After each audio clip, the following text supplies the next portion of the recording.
Alright you guys, so we are back home and I'm going to be talking to you guys about the Nikon 35ti. I'm going to give you a full rundown and review of the camera, and I'm going to wrap it up with a couple of thoughts on what I think about this amazing little camera. Alright you guys, so here's an up-close look at the Nikon 35ti. Here at the front of the camera, you're going to see Nikon 35ti engraved. It looks really nice. It's probably one of the best I've seen on a compact camera.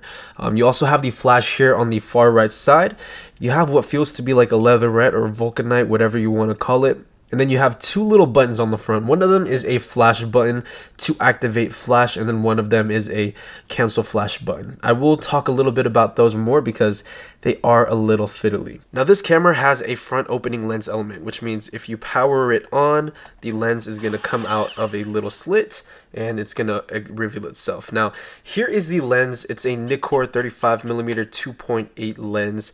Very beautiful lens, and I think it has one of the sharpest lenses on a point and shoot in my opinion. It's 6 elements in 4 groups and has a really nice multi-coat over the top. Now the lens again is very small compared with the camera as well. I mean, here is the Canon A1 for example, and if you put the two together, the 35ti is just about the size of the body minus a little bit here on the edge, as you can see. So it makes for a really small camera. Here we go. Here it is against my hand. Probably not as small as like the Olympus XA or the Stylus Epic, but nonetheless, you can still fit this in your pocket and just go with it.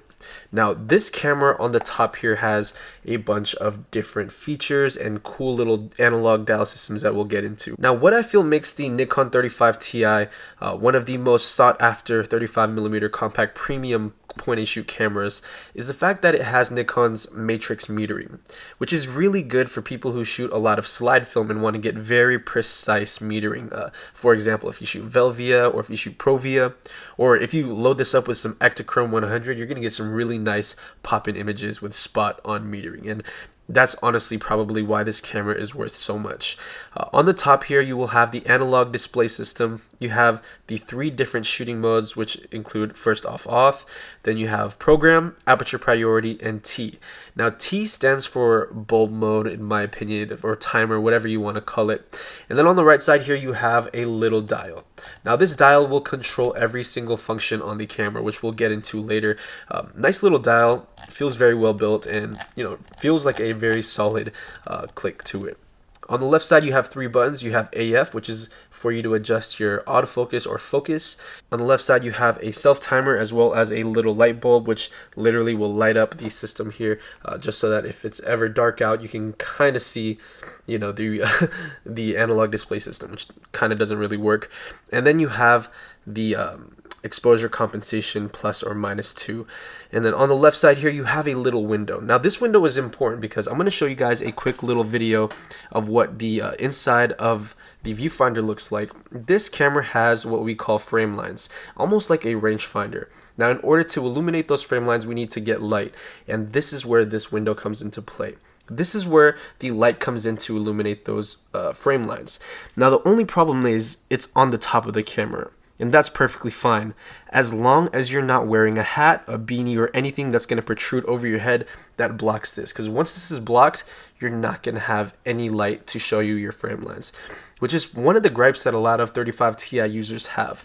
Now, in order to combat this, Nikon, if you cover this up, included a little red light. Cover this up, has a little red light there to kind of aid that problem. Doesn't really work too well in most situations. And right under it, you have a little window here that shows you that you're empty or that you're off or you're on, your battery level, and also if you want to date imprint, you have the mode and set here on the back. Now I want to spend a little time to talk about the analog display system itself. On the right side here, you have the aperture values. At the top, you have P for program, and then it goes from 2.8 to f4, 5, 6, 8, 11, f16, and f22. So you have 2.8 to f22 for your aperture values. If you want to adjust that on the right side here, simply turn that over, and then automatically it's gonna go over to your last set aperture. Now here's the dial again. You're gonna be able to select it through, and this is one of the honestly selling features for the camera. Now again, like I said, this dial pretty much adjusts everything. So if you want to adjust your focus here, you're gonna have to press that AF button, and that's when you're going to be able to adjust it on the left side there. So as you can see, this is your focusing metering or sorry, this is your focus scale. It goes all the way down from 1.3 feet being your closest all the way to infinity, and you can essentially adjust to where you want it to focus. It does not have like a hyperfocal distance scale, so you can't really see what range you're going to be shooting at. But if you set it like at f8, let's say for example you go to f8 and then you're pre-focused to about 6 feet or 2 meters, I mean, you're going to get everything between 4 feet and at least like what, 7 or 8 feet in focus at least with this camera. So it's very effective for street photography and quick and easy shooting.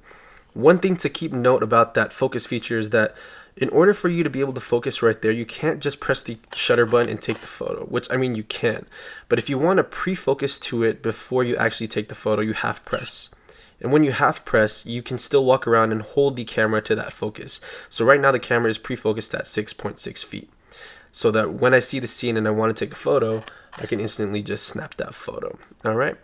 So that's one of the features that you have to keep in mind as well. Instead of, you know, just walking around like having a regular camera and just blatantly shooting it, you have to wait for the focus to, you know, adjust and then take the photo. But if you want to bypass that focus, half press and then just shoot away and wait for the scene. All right, so here we go. Here's the exposure compensation. You can adjust it with the dial once again, just showing you that everything works.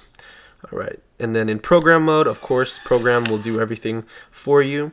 And then if you go down to the T, like we mentioned earlier, the T is a self timer. So, or sorry, not self timer, is bulb, but you can access self timer through there. And simply, if you watch the very top here, this is your frame counter. It goes from 0 all the way to 36. It's also counting the the exposure time in seconds. So as long as you hold this down, you're gonna see that little counter start to tick. And each tick is just like a clock winding down, and that is your exposure time. And then once you let it go, like again, this is bulb, it's gonna stop the frame, and then bam, you should be right back to it.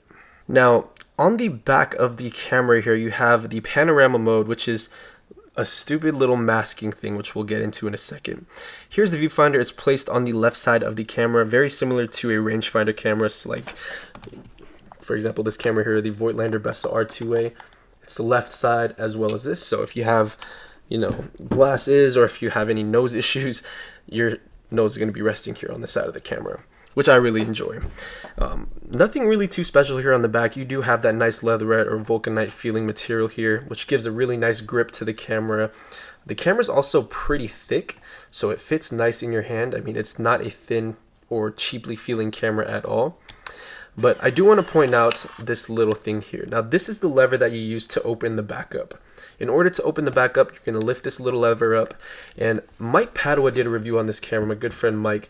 And he described this little piece as being thin like a potato chip, which in this case, it's freaking true. And in order to open it, you're just going to simply slide this down and boom, the back is going to open up like a spring.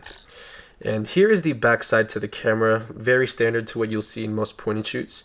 Here is the panorama feature. So essentially, it's just going to mask off a little bit of the top and a little bit of the bottom. So it's not a true X-pan type of panoramic thing at all. Instead, I mean, if you want to have fun with it, by all means go ahead and do so, but you can still just shoot the 35mm frame and then just crop it to a panoramic later on if you want to. I should mention as well, the panoramic inside of the viewfinder, there is a separate set of frame lines for it as well. Now, on the bottom of the camera here, you're going to see that it says made in Japan, and then it has the serial codes, and then you have a manual film rewind. If you ever just want to stop mid-roll, just go ahead and hit that. And then you have the battery compartment, because again, this camera does take battery. I can't remember the type of battery off the top of my head, but I will leave a picture and description in the descriptions below. Alright, so now I want to talk to you guys about the biggest gripe I have with this camera, and that is the on-camera flash. Now, the flash itself will actually never turn off automatically. You're not going to be able to just turn this thing on and the flash will stay off. It's going to fire off every single time, unless you press this button. Now, this is the flash cancel button, but the only thing is, if you press that flash cancel button, it's not going to cancel the flash. It's going to fire.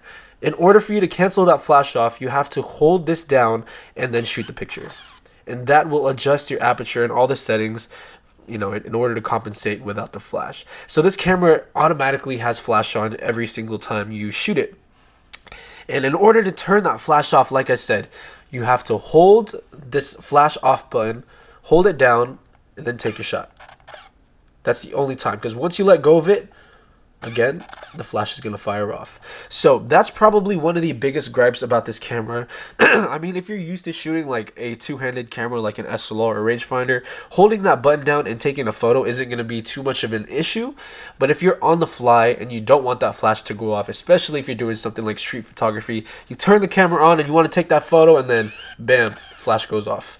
Now your flash goes off in front of somebody's face and, you know, it all goes bad from there. It's not that big of an issue, but at the same time, I feel like it's something that's worth mentioning. You just can't operate this camera unless you hold that button down. So that is the Nikon 35ti. I'm trying to think if I missed anything. Like I said, it feels like a very solidly built camera. I do really appreciate the feature of being able to set your focus and set your aperture.